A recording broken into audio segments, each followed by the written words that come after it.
ఒకవేళ మన జీవితాన్ని వెనక్కి తిరిగి చూసుకుంటే ఒకప్పుడు దేవుని మీద ఉన్నంత ప్రేమ ఇప్పుడు లేదేమో. ఒకప్పుడు దేవుని మీద ఉన్న అంత భక్తి, విశ్వాసము, నిబద్ధత, ఆయన కొరకు ఏదో ఒకటి చేయాలనే తపన ఇప్పుడు లేదేమో.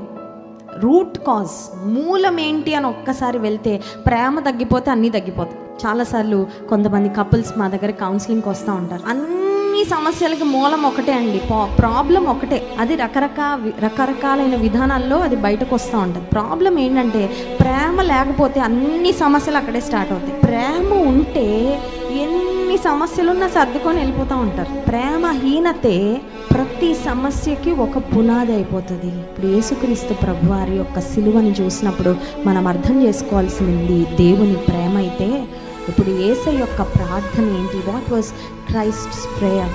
ఆయన ఆశ ఏంటంటే నాలో ఉన్న ప్రేమే నా యందు విశ్వాసం ఉంచిన వారిలో కూడా ఉండాలి.